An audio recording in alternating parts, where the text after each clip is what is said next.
Also, how can the well-being, the spiritual, psychological well-being of parishioners be maintained in this difficult time when we're all isolating? Well, and that's all well and good and necessary. I'm not saying there's anything wrong with that. I'm adding this extra thing.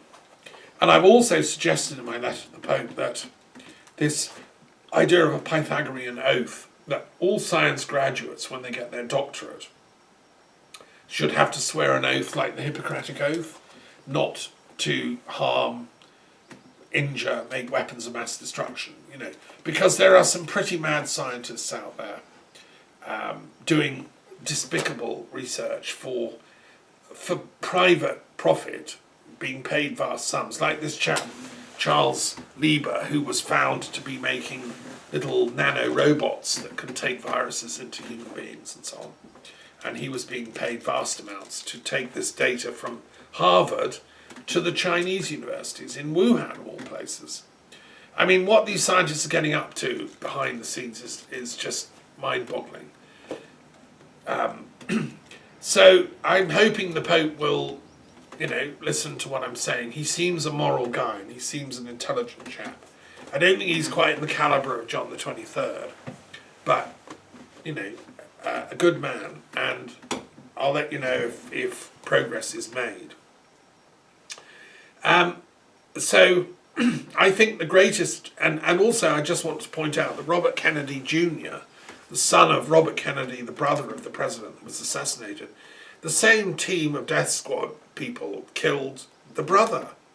I mean, it's absolutely shocking, because Robert Kennedy, the brother, was going to expose who killed his brother and was committed to the same project for peace and justice, and was a good man. I've several documentaries which I think pretty much, absolutely prove it was a conspiracy that killed Robert Kennedy, not a one-man lone shooter. It wasn't him at all. That was a patsy again. And it's pretty clear who was behind it. And I've published about this, do some research. It was the same team that killed his elder brother, who was president, and now wanted to silence the younger brother who was coming for them. Utterly, utterly shocking. Well, the good news is his son, Robert Kennedy Jr., is still with us, and a great man in his own right, and I take my hat off to you, sir. He's been fighting an incredible one-man crusade against the scientific mafia that have tried to reduce the art of healing to a scientific materialist monopoly of profit-making medicine for profit. And he's exposed in his interviews on London Real and other vehicles the way that the vaccination corporate cartels have taken basically power in the American Congress. I was shocked when I listened to it. The evidence he presents is pretty conclusive. I mean, I suspend judgment, but it looks to me pretty damning. And the fact that Kennedy, a man of that integrity and lineage, has been silenced, I find just shocking. But that shows you what we're up against. We're up against, and it's what the Pope was talking about, this propagandistic control of truth, so that only certain things get filtered through and the rest is filtered out. As a philosopher, in the Platonic, holistic, universalist tradition, a true Catholic in the sense of the word universalist, I'm committed to the whole truth, nothing but the truth, and only the truth, which is the bigger picture. And for me, true medicine comes from that place. I mean, I've known many doctors. I worked in hospitals. I've studied the history of medicine. I taught a course at the University of Oxford on the history of medicine in all different religions, Christian, Buddhist, Jewish, Muslim, pagan, and so on. And I studied the history of medicine a great deal. And I know that the greatest doctors are those who are the most humble and the most faithful to the mystery. And the Hippocratic Oath, which is in my text here, I'm just going to say, I mean, dear old Robert Kennedy Jr., he must have read this, obviously, but as a lawyer, he's not a doctor, he's a lawyer, but he knows what a scam has been imposed on the American people and if they can get away with it around the world. The vaccines that are being used in American schools and on children, of which they receive about 70 before they reach the age of 18, mandatorily, have never been tested. Now, I was shocked when I heard that. You know, one assumes that medicines are tested, but they've never been properly tested. Second point is that you can't sue them if something goes wrong. So if I have a vaccine and I get pustules and blow up and die, my family can't sue you. You know, that's unheard of. That's an unheard of tampering with our rights. Kennedy then points out that after they got that indemnity law through Congress in 1989, the increase of vaccinations that were made mandatory, it took off because they now had an open field day. So anyway, yes, Kennedy is doing great work in exposing that. Well, here's what the Hippocratic Oath says for doctors, and I would recommend every single doctor serving in the world to re-swear this oath, right? I swear by Apollo the physician, and Asclepius, and Hygeia, and Panacea, and all the gods and goddesses as my witnesses, that according to my ability and judgment, I will keep this oath and this contract, to hold him who taught me this art equally dear to me as my parents, to be a partner in life with him, and to fulfill his needs when required, to look upon his offspring as equals to my own siblings, and to teach them this art, if they shall wish to learn it, without fee or contract, and that, by the set rules, lectures, and every other mode of instruction, I will impart a knowledge of the art to mine own sons and those of my teachers, and to students bound by this contract, and having sworn this oath to the law of medicine, but to no others. I will use those dietary regimens which will benefit my patients according to my greatest ability and judgment, and I will do no harm or injustice to them. Now that is the crucial thing. I will do no harm to my patients. Now the problem is that the medical companies that have taken control of capitalist medicine, as was pointed out by Naomi Klein in a brilliant talk on Democracy Now!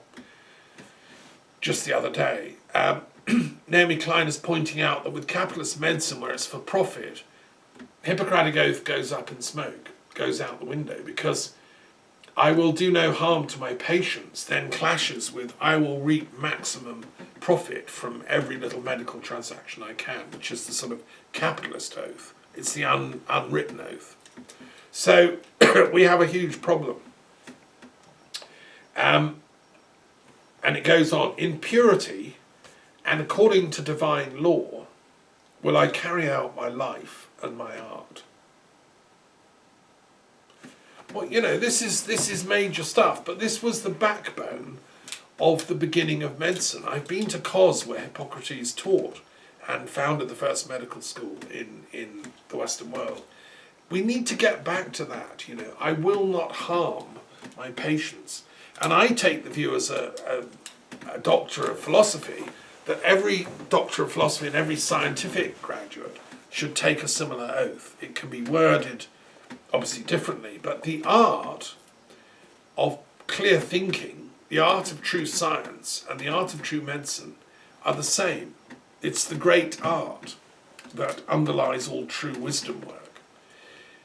And that's what, you know, we taught in the ancient mystery school in Egypt. That's what Christ was learning with us. And that's what all, you know, every proper academic, teacher, scientist, and medical doctor on the planet should be teaching. Unfortunately, there's this sort of dark ethic of I will lie, I will cheat, I will steal, I will fake, you know, has taken over. Well, for me, this lockdown is about a chance we can all sit still long enough to see through the game, and we can oppose it with the peace sword of truth. And that's my job as the peace druid of Europe, to draw that to your attention. So look, I think I'm going to stop there because I've gone on long enough. To me, it's the greatest of all human rights is the right to truth, and that's why I've shared with you today in this at a kind of deep level. I hope you resonate with it, and that you understand it. You understand now where I'm coming from and why a bit more, why peace magic matters to me, and why I do things like write to the Pope, or why I wrote to the Queen about Brexit was such a silly idea, because you see the Queen's supposed to be a Christian Queen. I'm talking about the Queen of Britain, and she's done stuff that her government, her nation, it's totally against the will of the people, the majority, the people of Scotland, and yet she's going on as if she's not answerable to any higher laws. I find that really annoying and offensive, and since I was the teacher of her line manager, right, this Queen of Britain is supposed to be a Christian Queen, listening to Christ, well, she's blind deaf to ethics and the law of nations and the law of love, which, as that Pacem and Terris pointed out, is supposed to be governing our civilized relations with one another.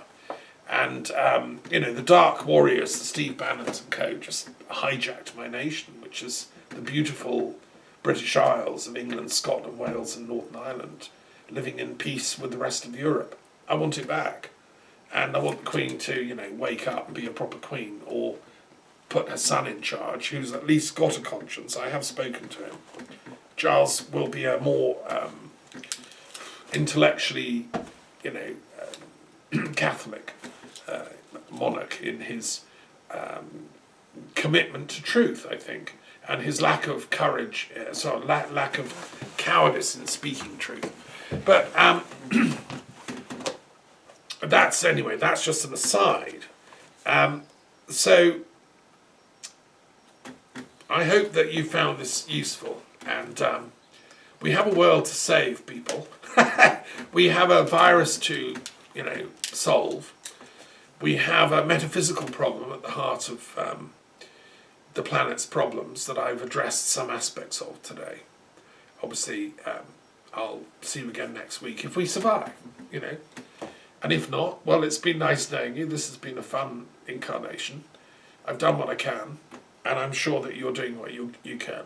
And if you want to get in touch and join the work, please do. It's an honour to hear from kindred spirits. Okay, shalom.